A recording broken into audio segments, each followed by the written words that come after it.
Now, the UK government has announced a relaxation of electric vehicle sales targets to help the car industry in the face of those trade tariffs from the US.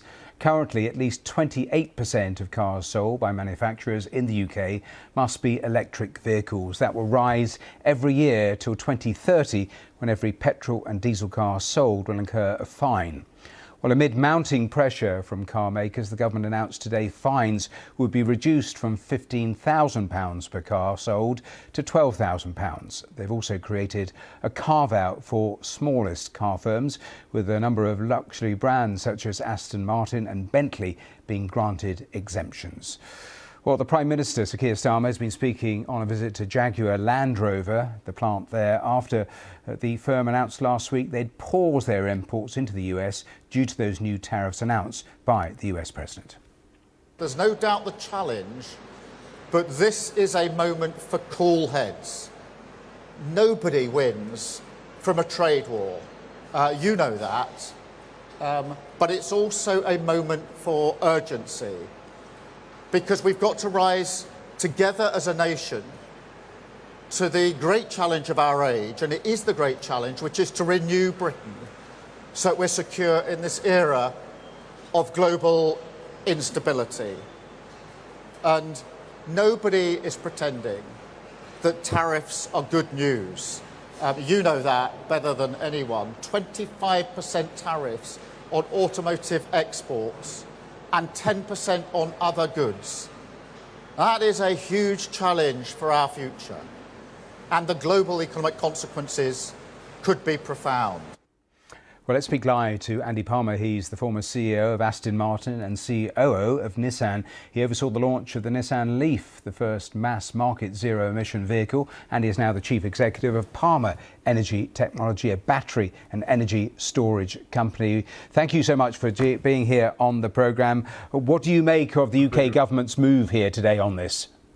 Well, it's good that the UK government has recognised that the auto industry is at a moment in time in a real trouble and needs help. So that's really good news. It's also good news that we understand that the industrial strategy is being pulled forward, and that would hopefully more institutionally bring the kind of support that the industry needs. The industry is at a big crossroads. There's an awful lot going on right now, obviously from the exiting from COVID, the cost of living crisis, the Ukraine war, the transition of technology from internal combustion engines to EVs, all of this going on. And then, of course, the tariff issue. And so, yes, the industry does need help, and the UK government has stepped in quickly to at least help in some way by relaxing the ZEV mandate to make it a little easier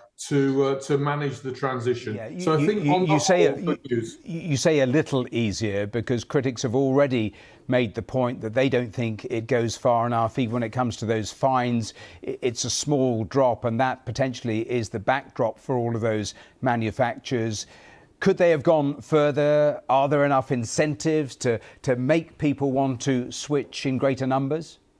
I think they went quite a long way. The recognition of self-charging hybrids, in my opinion, went too far. So you're always going to find people on one side or the other. The important point is that the UK leads in this new age of new energy vehicles, be they electric vehicles, be they synthetic fuel, be they hydrogen.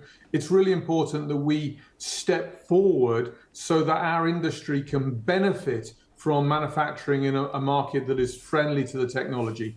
Ultimately, the car manufacturers will thank us for that, because they need markets that are on the front foot to help drive the technology through and basically survive versus the Chinese, which are invested hugely in new energy vehicles. Quick final thought. Was it right to have exemptions for Aston Martin and Bentley? Yes, I think it was. These are unique brands. They're very low volume. They also need help in a changing environment. I think the key is that those boutique brands don't sit on their laurels now. It's really important that they spend the time to introduce their version of new energy vehicles, be it electric or be it synthetic fuel. There we have to leave it, but thank you so much for taking time to speak to us live here on BBC News. Now let's head to Washington because Israel's Prime Minister Benjamin Netanyahu will meet Donald Trump at the White House a little later today. He'll be the first world leader to visit Washington since the US president announced those sweeping global tariffs. Israel is facing a 17% levy on its goods entering the United States. It had tried and failed to avoid the measures by preemptively dropping duties on American goods affected by them. The meeting between the two leaders is the first since President Trump unveiled those proposals for the US to actually take control and own the Gaza Strip. Well, let's talk on the programme to our North America correspondent Peter Bowes. Peter, I'll come to the tariffs in a moment, but I mentioned Gaza at the end of that introduction because increasingly Benjamin Netanyahu, when he's asked about what is happening in Gaza, repeats what Donald Trump has said about clearing out Gaza and all the Palestinians.